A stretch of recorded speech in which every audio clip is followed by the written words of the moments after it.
भगत सिंह 1907-1931 भारत के स्वतंत्रता संग्राम के सबसे प्रसिद्ध क्रांतिकारियों में से एक थे। उनकी देशभक्ति, बलिदान और क्रांतिकारी विचारधारा ने भारतीय स्वतंत्रता आंदोलन को एक नई दिशा दी। भगत सिंह भारतीय युवाओं के लिए साहस और प्रेरणा के प्रतीक रहे हैं।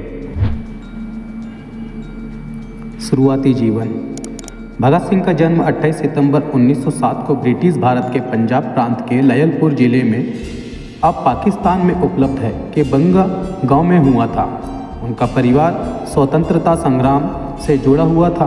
उनके पिता किशन सिंह और चाचा अजीत सिंह स्वतंत्रता सेनानी थे, जिनसे भगत सिंह को देशभक्ति की प्रेरणा मिली। 1919 के जलियांवाला बाग हत्याकांड ने भगत सिंह को गहरे तक झंझोर दिया। मात्र 12 वर्ष की आयु में वे घटनास्थल पर गए और शहीदों की मिट्टी को अपने साथ लेकर लौटे। यही वह समय था जब उन्होंने अपना जीवन भारत की स्वतंत्रता के लिए समर्पित करने का निश्चय किया। उनका क्रांतिकारी विचारधारा। भगत सिंह को शुरुआत में महात्मा गांधी के असहयोग आंदोलन ने प्रभावित किया, लेकिन चौरी चौरा कांड के बाद आंदोलन वापस लेने से वे गांधी जी की अहिंसात्मक नीतियों से असंतुष्ट हो गए। इसके बाद उन्होंने हिंदुस्तान रिपब्लिक एसोसिएशन HR का हिस्सा बनकर क्रांति के मार्ग को अपनाया।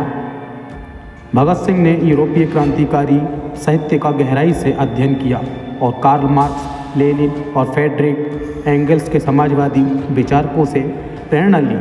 उनका सपना केवल राजनीतिक स्वतंत्रता तक सीमित नहीं था।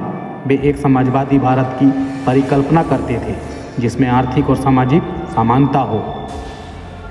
उनका स्वतंत्रता आंदोलन में योगदान। लाला लाजपत राय का बदला। 1928 में साइमन कमीशन के विरोध के दौरान ब्रिटिश पुलिस ने लाला लाजपत राय पर लाठीचार्ज किया, जिससे उनकी मृत्यु वहीं तत्काल हो गई।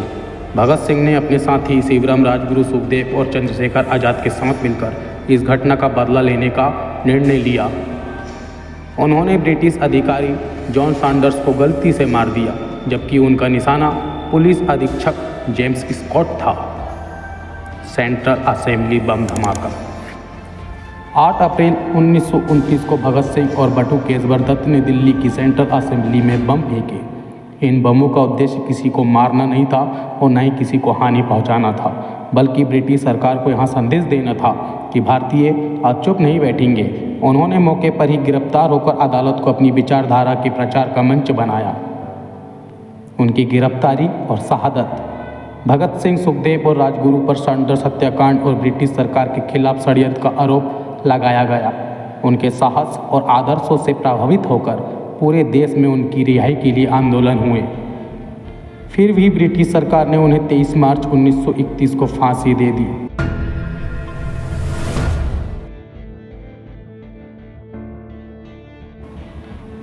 भगत सिंह केवल स्वतंत्रता सेनानी नहीं थे, बल्कि एक विचारक भी थे। उन्होंने मैं नास्तिक क्यों हूँ जैसे लेख लिखे, जो उनकी तर्कशीलता और वैज्ञानिक सोच को दर्शाते हैं। उनका सपना एक ऐसा भारत था जो वर्ग भेद, जाति भेद और शोषण से मुक्त हो। प्रेरणा। उनकी शहादत ने भारतीय युवाओं में क्रांति और स्वतंत्रता के लिए जोश भर दिया। आज भी 23 मार्च को शहीद दिवस के रूप में मनाया जाता है। सांस्कृतिक प्रभाव। उनकी कहानी पर कई किताबें, नाटक, फिल्में बनी हैं। भगत सिंह ने अपने विचारों और बलिदान से स्वतंत्रता संग्राम को एक नई दिशा दी। उनका जीवन हमें सिखाता है कि सच्चा देशभक्त वहाँ है जो अपने देश के लिए निस्वार्थ भाव से समर्पित हो। उनका आदर्श समाज भी भारतीय युवाओं के लिए प्रेरणा है। उनका जेल जीवन और अदालत में विचारधारा का प्रचार। जेल में भगत सिंह ने भूख हड़ताल की, जो 116 दिनों तक चली। उनका उद्देश्य भारतीय कैदियों के साथ हो रहे भेदभाव को खत्म करना और उन्हें सम्मान दिलाना था। अदालत में उन्होंने अपने विचारों को निर्भीकता से प्रस्तुत किया। उनका कहना था, क्रांति का मतलब खून खराबा नहीं, बल्कि अन्याय और शोषण का अंत है।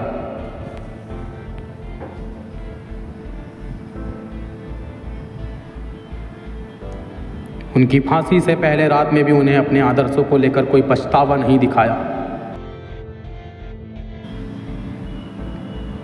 उनका कहना था कि भारत की आज़ादी केवल विदेशी शासन से मुक्ति नहीं, बल्कि समाज के हर वर्ग का समान अधिकार देना जरूरी है। उनकी दृष्टि केवल राजनीतिक स्वतंत्रता तक सीमित नहीं थी। वे चाहते थे कि भारत में हर व्यक्ति को समान अधिकार, शिक्षा और अवसर मिले। उन्होंने समाज में वर्गभेद, जातिवाद और शोषण के खिलाफ आवाज उठाई। भगत सिंह के जीवन का हर पहलू सिखाता है कि सच्चा क्रांतिकारी वही है जो अपने सिद्धांतों और समाज की भलाई के लिए सब कुछ त्याग कर सके। उनका जीवन केवल भारतीय इतिहास का हिस्सा नहीं बल्कि आने वाली पीढ़ियों के लिए प्रेरणा का स्रोत है। भगत सिंह के प्रसिद्ध नारे इंकलाब जिंदाबाद, इसका अर्थ है क्रांति अमर रहे। यह नारा भगत सिंह और उनके साथी क्रांतिकारी रमेश चंद्र दत्त द्वारा अपनाया गया और उन्होंने इसे स्वतंत्रता आंदोलन के दौरान लोकप्रिय बनाया। इसका उद्देश्य भारत के युवाओं और जनता को ब्रिटिश शासन के खिलाफ क्रांति के लिए प्रेरित करना था। साम्राज्यवाद का नाश हो, यह नारा ब्रिटिश साम्राज्य के शोषणकारी शासन को खत्म करने के लिए था। भगत सिंह ने इसे अपनी विचारधारा का हिस्सा बनाते हुए कहा कि केवल स्वतंत्रता नहीं बल्कि साम्राज्यवाद का पूर्ण विनाश रहेगी। स्वराज मेरा जन्मसिद्ध अधिकार है, यह नारा भगत सिंह ने स्वतंत्रता संग्राम के संघर्ष में कई बार उद्धृत किया। हालांकि मूल रूप से यहाँ बाल गंगाधर तिलक का था, लेकिन भगत सिंह ने इसे क्रांतिकारी स्वरूप दिया। दिल से निकलेगी ना मरकर भी वतन की उल्फत, दिल से निकलेगी ना मरकर भी वतन की उल्फत, मेरी मिट्टी से भी खुशबुए वतन आएगी। यह नारा भगत सिंह की देशभक्ति और वतन के प्रति उनके अमर प्रेम को दर्शाता है। अगर बहरों को सुनाना है तो आवाज़ को बहुत ऊंचा करना होगा। भगत सिंह ने यह नारा दिल्ली असेंबली में बम फेंकने के बाद कहा था। यह नारा उनके क्रांतिकारी विचारों को व्यक्त करता है कि अन्याय के खिलाफ आवाज़ उठाने के लिए साहस और जोर की आवश्यकता होती है।